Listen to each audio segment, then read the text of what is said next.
Hey, what's up and welcome back everyone to another Warzone video. In today's video, we're going to be breaking down the top 10 loadouts that you need to be using inside of Season 5 of Warzone. When I first started the season, I really wasn't sure what to use. I wasn't enjoying the season too much, but now that I have found the new weapons to use, whether it's through running the data through the sites to figure out what has the best time to kill, or seeing what many of my peers are using to compete in professional tournaments, about as professional as you can get in Warzone tournaments, I have the top 10 loadouts that you're going to want to use. Reminder, if you are dropping screenshots of these, make sure you're subscribed here for even more Warzone content, but more importantly, getting ready for Warzone 2 in the coming months. But without further ado, let's go and take a look at the 10 loadouts of the day. So the very first one is going to be for people who want absolute minimal recoil. Now there is a note here. They said they were supposed to give us increased recoil on the 3-6. I don't feel it. They also said they were supposed to be giving us glint on the 3-6, and it doesn't exist right now. So continue using the 3-6X. We may end up flexing to something like the 2.5 or one of the flip up optics, or even the 3.5 actually works pretty well as well. But for now, the recoil is basically still non-existent on this, and there is no glint, so keep using your 3-6. Outside of that, we are continuing to build this gun for sustained recoil. You guys have to be looking at these builds, whether or not you're building for sustained recoil, so firing long periods of time, or initial firing recoil. Whatever you do, stack all of those that you possibly can, and is exactly what I did here with the Anastasia padded, tight grip, fully loaded polymer, 6.5mm lengthened, and then the bipod. If you don't know about the bipod wave, you need to get on it. So this gun is going to be a beam regardless, but when we're reaching out to super far distances, some of these guns are getting a little bit less controllable. When we crouch, we get like 30% recoil reduction or something ridiculous. And then when we prone, it's basically like we're mounted, like legitimately zero recoil. The bipod is making it incredible for long range beams, especially with the Automaton in general. Now, in terms of the time to kill, we're going to be pulling over the numbers here. We've got a lot of builds that we're going to be looking at today. The Automaton is Automaton. I still don't know how to say this gun. Okay, we're going to be looking at the charts down here. Okay, right at the top of the screen, what you're looking for is the orange. As we can see with chest shots, how it compares to its peers, things like the KG, the UGM, the bar, the Growl, it is still very dominant up where it matters in the 50, 60 plus meter range, killing in 936 milliseconds. Not to mention the fact that effectively it's going to have a great TTK because it's so dang accurate. Moving forward from there, we've got the Blixen. The Blixen build is largely the same, but they added a little bit more recoil. So I used to rock something like the SMLE pistol grip or the SG98, but it shakes a little bit more than it used to because they nerfed the Blixen. Not so much in terms of damage, but recoil. And so we go ahead and throw the hand stop on there now to get a little bit more control. We still rock the groove grip because that helps out with our horizontal recoil control, shake, and our aim down sight movement speed. Aim walking movement speed, and then the rest is just for fast moving around the map. The Bergstrom barrel is my favorite. We've tried some of the other ones. You can get faster time to kill with the 9-inch barrel, but it's just not worth it. It's too much of a shaker, especially since they made it even more shaky. Recoil booster, remove stock, fleet, and quick. And you guys know me for SMGs. I like to rock subsonic because it doesn't hurt our damage range anymore. So we can rock subsonic, get the faster time to kill from recoil booster, but then we don't have the penalty of showing up on the mini map. So I recommend subsonic. Lengthened, a lot of people like to rock, but honestly, like, I don't need bullet velocity on my SMGs. That's what I prefer. It allows me to finesse a little bit more because it's not like squads are going to be communicating to each other, calling out individual locations, right? You can't expect randoms to have great comms. So if you can like confuse them by moving around with subsonic instead of them just looking at the red dot on their mini map and being like, okay, Timmy's getting shot, he's not saying anything, but I'm going to go chase a red dot. That's why I rock subsonic, and I get out of a lot more engagements because of it and get third-partied a lot less. Throughout the day, you're going to see a couple different options. You can rock Serpentine. If you're like me and you hate getting combat scouted, you can rock Cold-Blooded, considering this entire map is made out of paper mache and you're getting shot through walls by combat scout. We can rock Cold-Blooded as well, but my recommendations are either Serpentine and Cold-Blooded or Battle Hardened or Combat Scout. Totally up to you and your personal preference. Moving forward, number 2, KG. Still incredible. Absolutely incredible. You got two options. If you want to be a little bit more of a mobile player and you're trying to, you know, be more dynamic with your shots when you're standing up, you can rock the Strife Angled, or you can go in the direction of bipod. Just keep in mind with the bipod, that means while you're standing up, it's going to be a little bit more of a shaker. So make sure to crouch when you can or fully prone out. I think right now I'm comfortable with it enough with the Strife Angled because at the end of the day, horizontal recoil control is what I'm most worried about. Vertical recoil control will keep it on my chest. I'm most comfortable with Strife angled. Now, keep in mind for all of these, okay, especially as we get into some of these that are new, like brand new metas, like we haven't seen these guns before in the meta, that I'm super excited to talk about. I will be making dedicated videos for each one of these where I provide the absolute perfect. I've put in, 2-3 hours playing with that specific gun, finely tuning it. Statistically, I'm giving you the best builds for what I like right now with these 20 guns that I'm about to show you. But stats don't always equal feel, right? And there's stats could be good, but just because it's statistically the best doesn't mean it's going to be the best in your hands. So as we go through over the next week or two, I'm going to be pulling through some of these guns and giving you the best gun, the best build based off of feel after my hours of experience with the gun. So make sure you are subscribed for that. Going over to the breakdown right now, we can see the KG is still very, very solid, as it always has been. Now, it's going to be stacked up against some of these other guns, not as solid, but one of the things that makes the KG so dang good is that 1500 meter per second bullet velocity. And on top of that, we already know it does great damage per mag, especially when stacked up against some of these guns in here. Is the KG as strong as it used to be? No. We're going to pull in some more as we look through these numbers that might actually blow your mind in terms of how meta they have become, but it is still meta's in a good spot, right? It's not as dominant as it used to be with you have to rock the Bren or you're throwing, or you have to rock the NZ or you're throwing.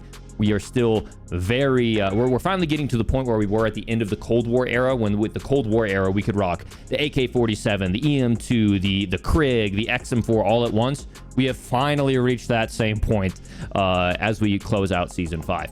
From here, the Marco is one of my favorite guns. Incredible damage per mag. What I have built here is a faster time to kill version of the Marco than you more than likely have seen, but I am absolutely in love with this gun. I was about to make an entire video dedicated on the Marco about a week ago before the season dropped, but the timing didn't line up because I was afraid that it was going to get nerfed as we head into this new season. It did have minor nerfs to it, but as we can see from these updated numbers here from the sim.gg site, we've got 2 builds here. We'll talk about the second one here in a bit. For this one, look at this Marco, the purple. Look how strong this thing is. And like I mentioned, it has incredible, so that's to the chest. That's really what we're going to be looking at. It has incredible time to kill and damage per mag. I really, really suggest you trying out the Marco. The Blixen's been my favorite for a long time, but right now, the Marco would be one of my top go-tos. We'll talk about the second build for it here in a bit. Moving forward, the UGM. If you haven't died to this thing yet, you will be surprised when it happens. This thing kills so incredibly fast. Now, once again, it's an LMG, so it's going to have a little bit of a shaker. But if you look at the time to kill, it's going to convince you more than enough, okay? So we're looking at all these guns, right? What's the one all the way down on the bottom? UGM. Kills so much faster than everything else. Yes, it is an LMG. Okay, that means it's going to have a slower aim down sight. That means it's going to have more damage per mag, but it also means it's going to have a longer reload. If you are rocking with your squad, though, and if you're maybe not as dynamic of a player, this gun is disgusting. If you've used the ground loot one, you know how fast it kills. The UGM is in the hands of many pros because of how it's just dangerous, man. 125 rounds, you can easily wipe an entire squad or 2 with how hard this thing is hitting. To pair alongside it, we have the buffed PPSH, which is just as scary good. If you were paying attention to the charts earlier, you will see what's the one all the way down here on the bottom? That is the PPSH. So we have built this thing for max hipfire.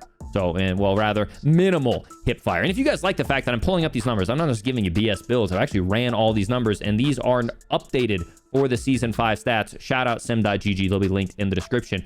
If you appreciate the fact that I am giving the evidence to back it up, do me a favor, flip your phone over real quick, drop a like, because I know you're taking screenshots. You should be subscribed. Helps out a lot with the video and the algorithm, so I'd really appreciate that.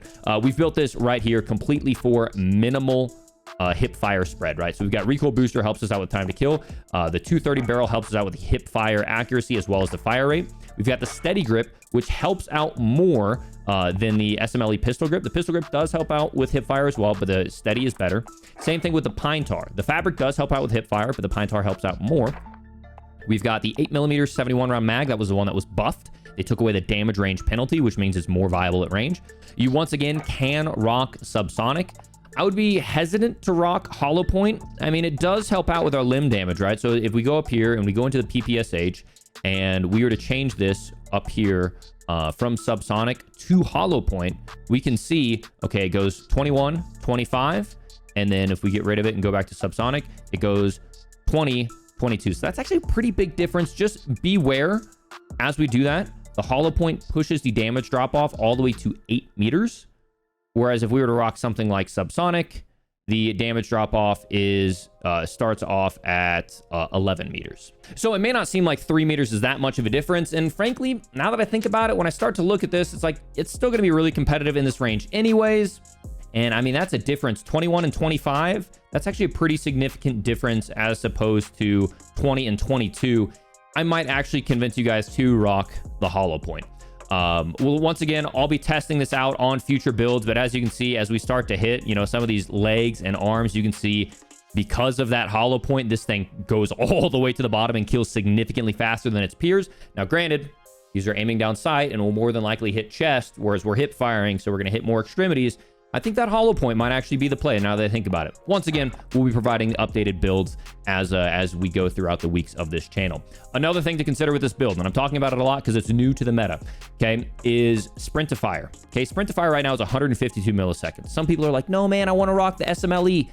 The SMLE will help, okay? It will help, but if we switch to the SMLE, look up top, we're going to take more recoil. Our sprint to fire is going to be faster, but our sprint to fire right now is already 152 milliseconds. So that's plenty fast. And on top of that, it's also going to hurt our strafing hip fire spread. So I'm going to rock with the steady because that means the steady gives me better recoil control when I do need to aim down sight, and it's going to give me better hip fire accuracy. Exact same thing when you have the fabric grip. The fabric grip is going to hurt your recoil. Yeah, it's going to give you faster aim down sight time, but I mean, do you really need aim down sight time on a hip fire gun? And do you really need sprint to fire on a hip fire gun? Up to you. If the gun feels sluggish, switch the pine tar for fabric and the steady for the SMLE pistol grip. But this is the build I would rock right now. Moving forward. Okay, we have the bar. I got killed by this gun the other day. I didn't believe it, how fast it killed me. I had to try it out for myself.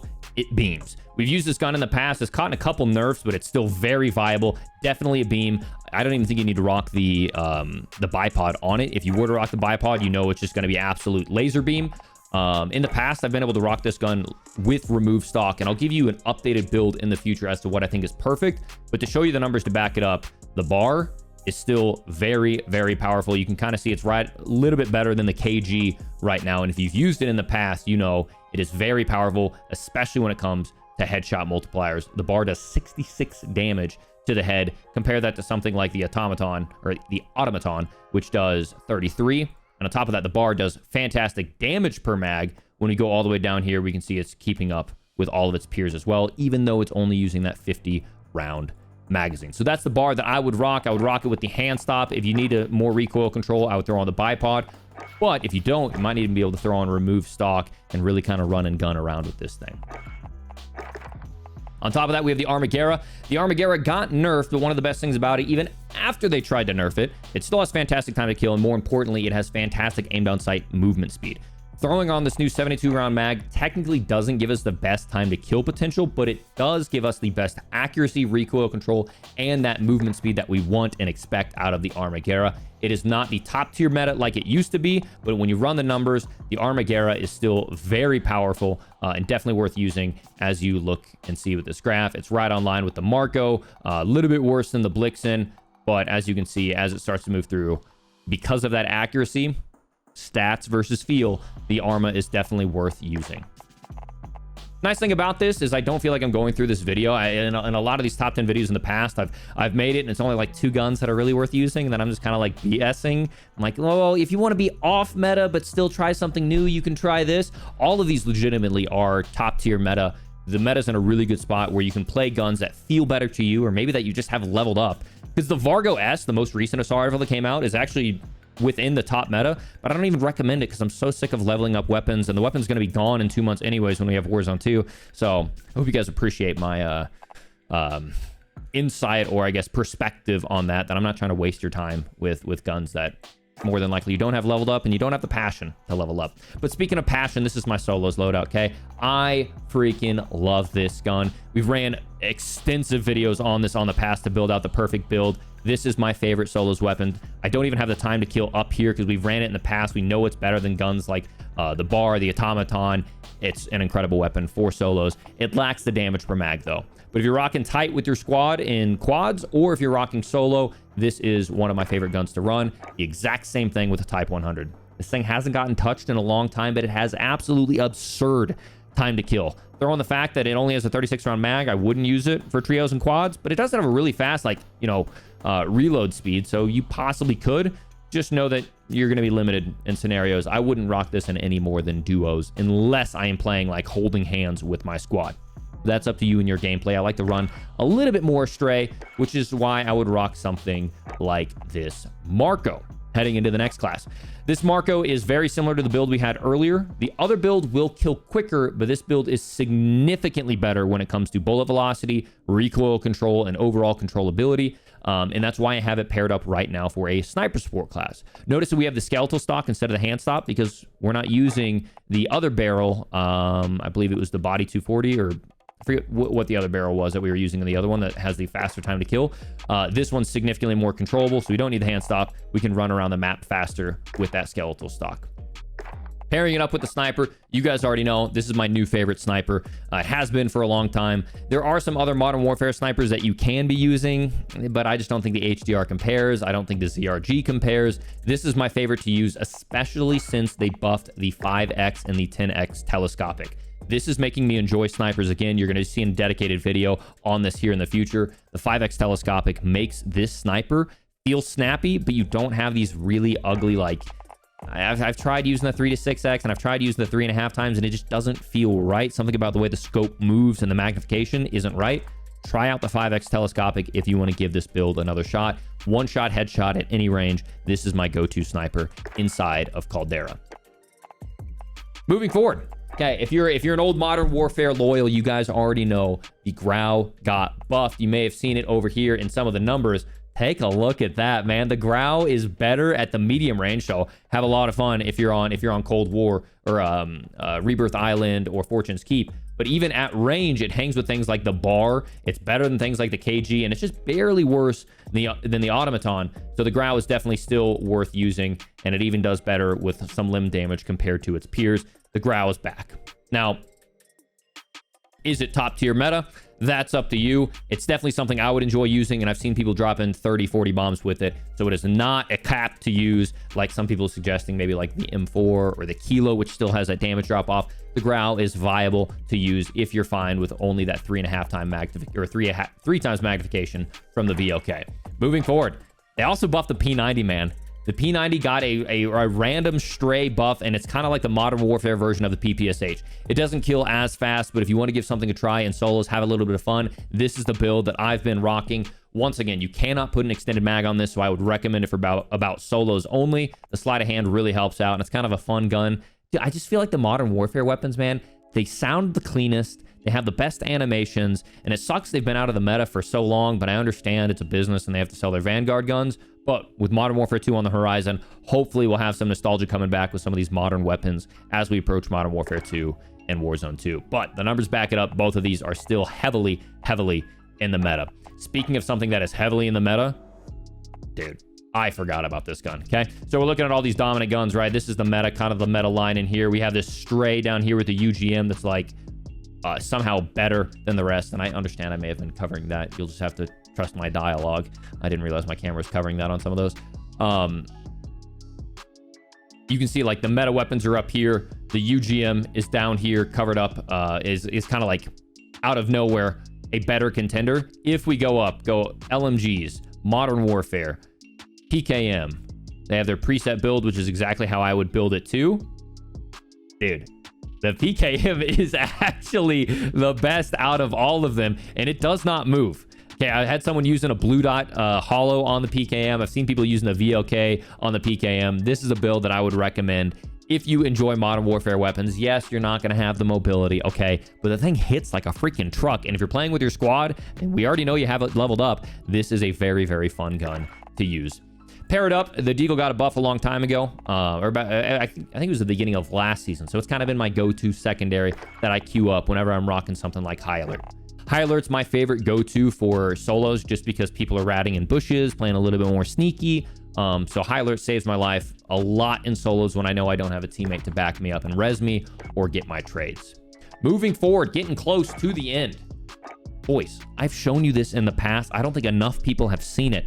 I dropped like I think it was back-to-back 30 bombs with this gun. I even had like one of the game designers. He's not a weapon designer, but he was like a game designer, added me on Twitter, and he's like, finally, someone has actually figured out, like, I've been talking to team into trying to get a burst weapon back into the meta. And apparently, like, this was their attempt to get like an AUG or an M16. He's like, finally, someone realizes it. This gun kills so fast. Let me run the numbers. I don't have the numbers ran real quick, but we'll go ahead and we'll pull it together so you guys can see. So we'll go tactical rifles, Vanguard, or actually this would be assault rifle, Vanguard, Etra burst, sniper support, Rapida 36, I think is what I'm rocking. 36, Rapida, and that's all that really matters.